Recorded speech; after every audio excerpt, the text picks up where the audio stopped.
हमारी Galaxy milky वे, जिसके अंदर 400 अरब से ज्यादा स्टार्स मौजूद हैं, और हमारी ये कायनात जिसमें हमारी मिल्की वे से बहुत ज्यादा बड़ी अरबों खरबों गैलेक्सीज मौजूद हैं, जिनमें खरबों से खरबों गुना ज्यादा स्टार्स और प्लैनेट्स मौजूद हैं। साइंस ने आज तक हमारी कायनात के साइज का जो अंदाजा लगाया है वो सिर्फ 1% है, जिसे ऑब्जर्वेबल यूनिवर्स कहते हैं, और बाकी 99% है जिसे नॉन ऑब्जर्वेबल यूनिवर्स कहते हैं। ये 99% यूनिवर्स कितनी बड़ी है और इसके अंदर क्या है हमें ये नहीं पता, और हमने जो 1% हिस्सा ऑब्जर्व किया है उसके अंदर भी ऐसे ऐसे राज छुपे हैं जिनके बारे में हम सोच भी नहीं सकते। इन्हीं सब राजों में एक ऐसा मॉन्स्टर भी है जो हमारी कायनात की हर चीज को 100 लाइट ईयर की दूरी से अपनी तरफ खींचकर निगल लेता है। ये हमारी कायनात का ऐसा ऑब्जेक्ट है जो हमें ग्रेविटी की असल ताकत को दिखाता है। ये वही मॉन्स्टर है जिसका नाम है ब्लैक होल। दोस्तों, दिल थाम कर बैठें। आज की इस वीडियो में आप जानेंगे कि ब्लैक होल क्या है, ये कैसे बनता है, और अगर आप इसके अंदर गिर जाएं तो आपके साथ क्या होगा। दोस्तों, आप जब भी कभी ब्लैक होल देखेंगे सबसे पहले आपको इसके आसपास बहुत सारी गैसेस जैसी चीजें नजर आएंगी। ये और कुछ नहीं बल्कि बहुत सारी ग्रेविटी है जो हर चीज को अपनी तरफ खींच रही है। ये हर वक्त घूमता रहता है जिसकी वजह से ये रोशनी को बहुत तेजी से रिफ्लेक्ट करता है। दरअसल ये हमारी कायनात का ऐसा ऑब्जेक्ट या खतरनाक मॉन्स्टर है जहाँ पर ग्रेविटेशनल फोर्स हमारी कायनात में सबसे ज्यादा देखने को मिलती है। ये ग्रेविटेशनल फोर्स इतनी ज्यादा होती है कि रोशनी भी इससे बचकर निकल नहीं सकती। ये ऐसी खतरनाक जगह है जहाँ फिजिक्स के रूल्स भी काम नहीं करते। यहाँ पर एक सवाल आता है कि आखिर ये ब्लैक होल है क्या। तो दोस्तों, अगर आप किसी चीज को छोटी जगह में कंप्रेस कर देंगे तो वो एक ब्लैक होल बन जाएगा। यानी मैथमेटिकली कहा जाए तो कायनात की कोई भी चीज एक ब्लैक होल बन सकती है। जी हाँ, आपकी कार, हमारी जमीन, हमारा सूरज या कुछ भी। लेकिन ऐसा कैसे हो सकता है?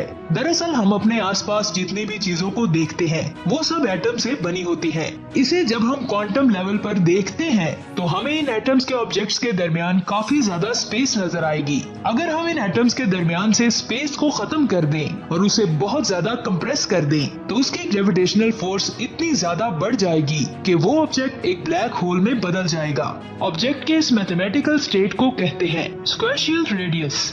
अब हम जानते हैं कि ब्लैक होल कैसे बनता है। जैसा कि आपको पता है कि स्टार्स ग्रेविटेशनल फोर्स की वजह से हाइड्रोजन एटम से मिलकर बनते हैं। अब हर स्टार के कोर में ग्रेविटेशनल फोर्स इतनी ज्यादा होती है कि न्यूक्लियर फ्यूजन की वजह से हाइड्रोजन के एटम्स आपस में मिलकर हीलियम के एटम्स में बदल जाते हैं।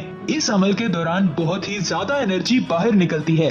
ये एनर्जी असल में रेडिएशंस होती हैं। हर स्टार में दो प्राइमरी फोर्सेस होती हैं जिनका बैलेंस स्टार्स को जिंदा रखता है। पहली उसकी ग्रेविटेशनल फोर्स जो स्टार्स में उसके अंदर की तरफ बहुत ज्यादा दबाव डालती है, और दूसरी उसकी रेडिएशन फोर्स जो स्टार पर बाहर की तरफ फोर्स लगाती है। ये दोनों फोर्सेस एक दूसरे में एक तरह का ऑपोजिशन फोर्स बनाकर किसी भी स्टार के बैलेंस को मेंटेन रखती है। अगर इन दोनों फोर्सेस में से किसी एक फोर्स का बैलेंस बिगड़ा तो वो स्टार कोलैप्स हो जाएंगे। किसी भी स्टार और सन की एक लिमिटेड लाइफ होती है। जितना बड़ा स्टार होगा उतनी कम उसकी लाइफ होगी, क्योंकि वो हर सेकंड उतनी ज्यादा एनर्जी बर्न कर रहा है। इसलिए जो स्टार बहुत बड़े होते हैं वो बहुत तेजी से अपनी एनर्जी खर्च कर रहे होते हैं। इन स्टार्स के कोर में बहुत ज्यादा गर्मी और दबाव की वजह से बहुत ज्यादा हैवी एलिमेंट्स बनते हैं। ये सारे एलिमेंट्स अलग अलग अमाउंट्स में एनर्जी रिलीज करते हैं। इस अमल के दौरान जिस फ्यूजन से लोहा बनता है तब उस लोहे से कुछ एनर्जी खारिज नहीं होती, जिसकी वजह से एक स्टार में लोहे की मिकदार बहुत ज्यादा बढ़ जाती है, जिससे ग्रेविटी और रेडिएशंस का बैलेंस बिगड़ जाता है। इसके बाद ग्रेविटी इतनी ज्यादा हो जाती है जिससे रेडिएशन फोर्स कम होने लगती है, और ये रेडिएशन फोर्स ग्रेविटी की फोर्स को नहीं संभाल पाती और स्टार्स का कोर पूरी तरह से कोलैप्स हो जाता है। कुछ ही सेकंड्स में इस स्टार में इम्प्लोड होता है। इसकी ग्रेविटी का खिंचाव रोशनी की रफ्तार से चौथाई जितना बढ़ जाता है। इस स्टार का कोर पूरा मैस अपने अंदर खींचने लगता है।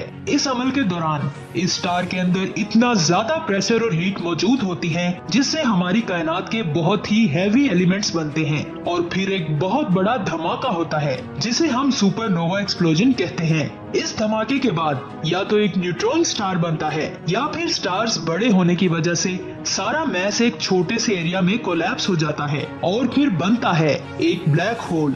जब भी आप कभी ब्लैक होल को देखते हैं तो असल में आप ब्लैक होल को नहीं बल्कि उसके इवेंट होरिजोन को देखते हैं। इवेंट होरिजोन ब्लैक होल का वो काला हिस्सा है जिसे हम देख पाते हैं, लेकिन ब्लैक होल का वो हिस्सा जो ब्लैक होल के अंदर होता है जिसे हम देख नहीं सकते, वो क्या है और किस जगह मौजूद है?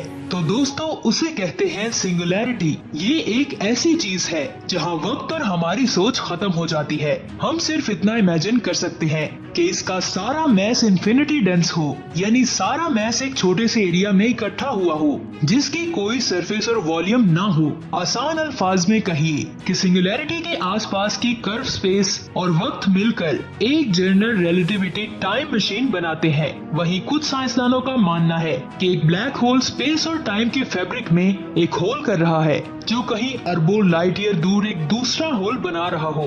अगर आप उस ब्लैक होल में गिर जाते हैं तो आप दूसरी तरफ निकल जाएंगे। तो जरा सोचिए, अगर आप एक ब्लैक होल में गिर जाएं तो आपके साथ क्या होगा? सबसे पहले अगर आप ब्लैक होल में गिरें तो हॉकिंग रेडिएशंस की वजह से ब्लैक होल के करीब पहुंचने से पहले ही आप जलकर राख हो जाएंगे। लेकिन हम मान लेते हैं कि आपने बहुत ही एडवांस सूट पहना हुआ है और आप इससे बच भी जाते हैं। आप जितना ज्यादा ब्लैक होल के करीब जाएंगे तो आपको ऐसा लगेगा कि आपकी बॉडी एक स्प्रिंग की तरह काम कर रही है। फिर आप ब्लैक होल की ऐसी जगह पर पहुंच जाएंगे जिसे कहा जाता है फोटोन स्फीयर। ये ब्लैक होल की वो जगह है यहाँ लाइट ना तो ब्लैक होल के अंदर जा रही है और ना ही बाहर आ रही है, क्योंकि यहाँ लाइट ब्लैक होल का चक्कर लगा रही है।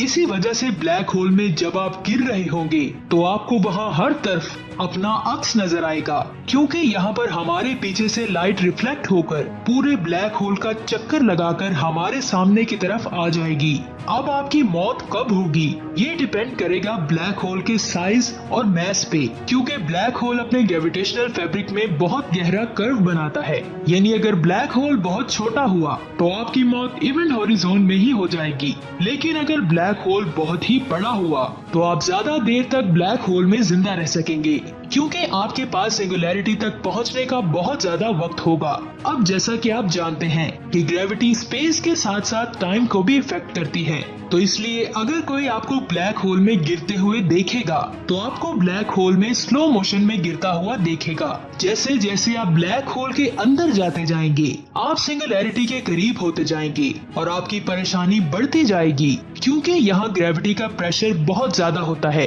और आप इसके एक प्रोसेस का हिस्सा बन जाएंगे, जिस प्रोसेस को कहते हैं स्पेगेटिफिकेशन, जिसमें ब्लैक होल आपके पैरों को किसी स्प्रिंग की तरह खींच रहा होगा। ऐसा इसलिए होगा क्योंकि ग्रेविटेशनल फोर्स आपके पैरों पर ज्यादा और आपके सर पर कम लगेगी। इसकी वजह से आपका जिस्म पैरों की तरफ से स्ट्रेच होने लगेगा और फिर आपका जिस्म किसी स्टिक की तरह लंबा हो जाएगा और आप सिंगुलैरिटी में समा जाएंगे। फिर आप ग्रेविटेशनल फोर्स बनकर बाहर निकलेंगे।